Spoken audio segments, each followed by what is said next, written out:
How am I supposed to read Netoyome? Well, okay, let's stop for a second and backtrack.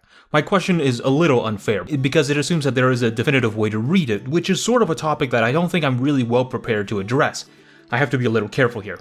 Perhaps a fairer question would be, how can I read Netoyome? And in asking that question, we can sort of find an inwards look and consider the structure of sort of reading itself, because I think Netoyome, while it's not necessarily unique, is an incredibly useful case study for this exercise, this form of reading. And this exercise is incredibly useful because Netoyome is an unabashedly surface show. It really doesn't posit that much more complexity than the internet and meme-based jokes it makes, and the jokes themselves are somewhat shallow. After all, it seems to be a way to pepper in a feeling of both internet awareness as well as what seems to be an insider's conceptualization of these memes. And alongside that awareness, it crafts these characters through a dose of this rote romance and humor in a school setting. Hell, it throws in that video game aesthetic now and then, so you've got a show that's a perfect encapsulation of several powerful forces in anime storytelling today. Netoyome, if I'm going to be simplifying it, is a show that draws several elements and influences, but never distinctly defines itself through one major, meaningful distinguishing line. But that's the interesting part. Remember, Netoyome's main story revolves around Ako, a shut-in who is convinced by her husband to attend school. Together with their guild, they just sort of go around and do things, and a lot of the dramatic storytelling in the show revolves around them slowly acclimating Ako to the real world. Netoyome is a story about a girl and a boy who oscillate between what they call online and real identities. It slowly reveals an intricate and complex roadmap of references that, in the very process of referencing, it constructs a specific overarching structure. You may be familiar with Azuma Hiroki, I reference him a lot, and you may be familiar with Otaku the Database Animals, I reference that book a lot as well. One of the things that Azuma notes in the shift from modernity to pure postmodernity is the loss of the grand narrative, and subsequently how small narratives are then read. He argues that small narratives in much more contemporary Japan focus on drawing from a deep layer, whereas a modern motto has a surface layer that serves a grand narrative. This sort of soup of ideas is what Azuma loosely considers the database, an unclear network of, to be as broad as possible, thought forms and signifiers that can then be drawn upon, but also, in turn, expand through the reproduction of goods. The main takeaway, however, is that Azuma argues that this database is how otaku prefer to interpret works, in a flat postmodern collage where simulacra exist harmoniously alongside original works, where search engines of character traits unify and simplify complex networks, and where stories have formed but not only through traditional linear narratives, but now in tandem with heavy draws from the database, and that is which in turn interpreted by the people consuming them. You may be familiar, for instance, with the emphasis on the superficiality of individual pieces in Takashi Murakami's 2001 art exhibition and movement, Superflat, which is itself an attempt to engage with the concept. Interestingly enough, Azuma's book wasn't the only piece that talked about databases. There was another one, and this one I also mentioned. Lev Manovich's The Language of New Media touched upon some very similar topics, while Azuma's argument is more focused on using the otaku as an example of what seems to be a growing byproduct of the postmodern condition. Manovich's much larger and more expansive work focuses on the intersection between technology and narrative. Like Azuma, Manovich refers to the database as well. In fact, Manovich's argument of the symptomatic and paradigmic dimensions are reminiscent to some degrees of Azuma's deep and surface layers. In other words, two different books, two different scholars, two different institutions, same publication year, some very similar arguments. And both of them are about the database reading, the new reading, both of them citing the internet as a new media of understanding information and narratives. And this is why Netoyome is incredibly fascinating, but also very useful. When we apply the database reading to Netoyome, we can find that its immensely referential network of in-jokes, character traits, and game logic is not only a setting tool, but also actively drives its story. And interestingly enough, we also have to reconceptualize how we define story. And since it is quite literally touching upon subjects of information through real and online situations, it not only acts as a useful piece for database reading, but it is a byproduct of new media itself. Instead of focusing on a clear linear path, the day-to-day tribulations of the characters alongside the well-worn components of storytelling makes Netoyome an exemplary piece that is a phenomenally unabashed encapsulation of databasification. It's an online story of memes and characters, of issues and concerns that mix offline and online social capital. And to many people, Netoyome would seem very derivative, because it is. The structure of the database makes it very prone to derivation because several components that would be resonant or considered impactful by its audience is presented in the story. The strong yet shy girl, the unabashed male insert fantasy, the jokes, the gamey visuals, the school setting, the contrived condensing of space. They're elements that we could argue have their roots in older shows. And according to Manavik and Azuma, its intended audience will consume it as such, because the draw of the database reading isn't just that it constructs a story from flat, equalized pieces, but that it is in turn consumed as flat, equalized pieces. The database reading implies that people consume and understand a story not entirely holistically, but in components that can be understood, and to Azuma, otaku are likely to consume components they will like. You can actually see these sort of database elements slip. For instance, people may complain about the seemingly similar light novel covers or the similarities between the Asterix Wars and Rakudai Kishi no Cavalry. Regardless of whether they are different or not, the act of making these connections is itself an extension of database reading, that to note these specific similarities and thus come to a conclusion on how these pieces stand relative to each other isn't that far off from how Azuma and Manavik tackled database story consumption.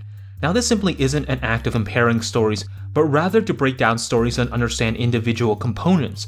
Manavik recalls this process similar to tackling a sentence and understanding synonyms for individual words. The awareness of the potential word is a paradigmatic action, and in essence, we've noted, understood, and subconsciously categorized pieces of a narrative and placed them into an unclear database, and when they crop up again, we evaluate them by drawing them again from that database. Of course, the question now becomes, why Netoyome? After all, if contemporary anime is influenced by the database, then why wouldn't I talk about it in the context of a show like Lucky Star, which is itself a mammoth piece of database literature? Or why don't I analyze Dechigo, which Azuma himself states is a penultimate example of cynical databasification? Why Netoyome? Because Netoyome is a story about a girl and a boy who oscillate between what they call online and real identities. Furthermore, the show's constant shifts between the game world and the real world and how they interact is itself a mirror into how these database stories work and, at the same time, don't. I mean, aside from the visual database elements like Segua's Twin Tails or the in-game visualizations, structurally Netoyome is itself a mirror to the database. I mean, you have the harem, the male insert, the obvious response that they're all going to be girls, and the male lead is the only insertable male character upon which all these social relations are then constructed. But has Segua or Goshuin actively or seriously considered Nishimura as a romantic interest?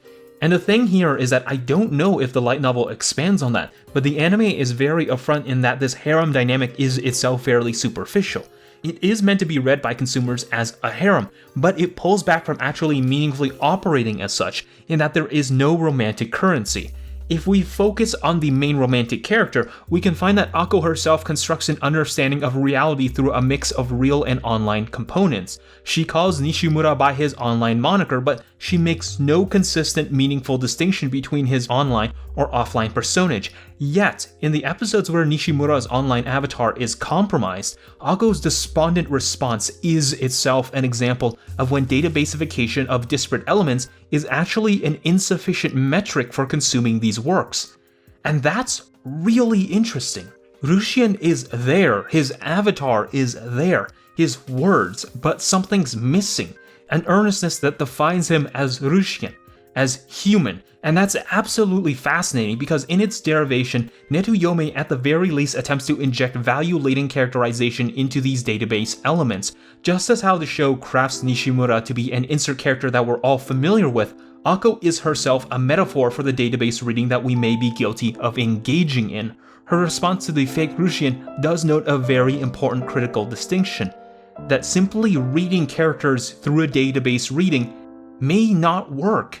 Just as how Segua begins as what might be a tsundere, a character that in many instances we want to conquer, she is humanized as a friend.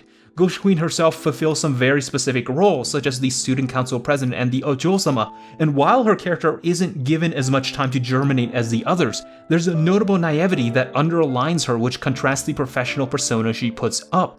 In this context, real and online identities are nothing more than databases themselves, elements that Akko, as we have done, picked from a network to composite an image of reality, a narrative that means something to us.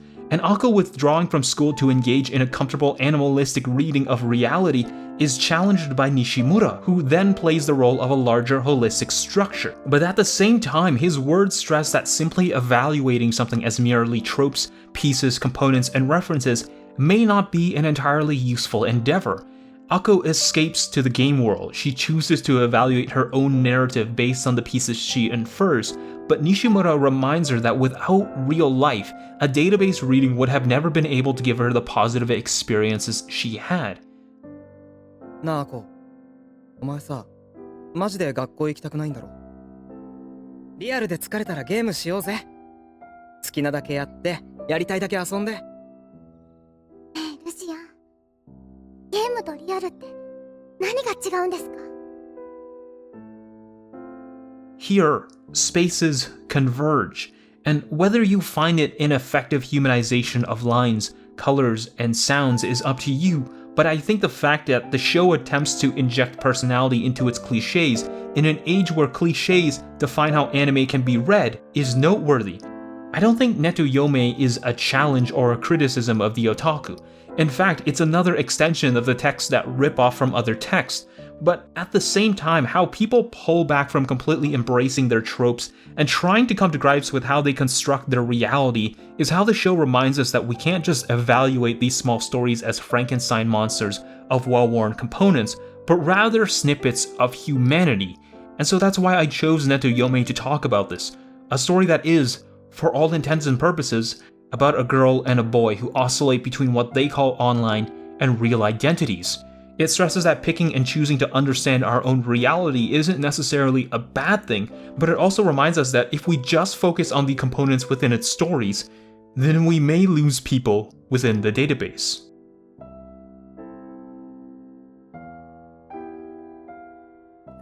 Hey guys, thank you very much for watching the video. I hugely appreciate your time. Thank you very much to all of the Patreons who backed my Patreon.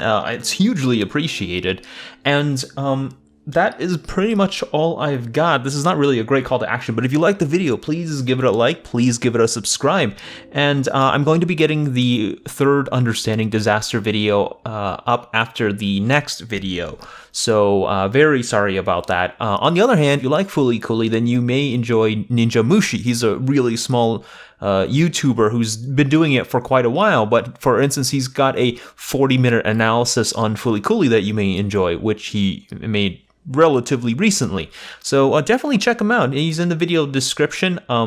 Whether you agree with him or not, he makes some very interesting points. But other than that, that is pretty much it. Yeah, I hope you guys enjoy your day, and peace.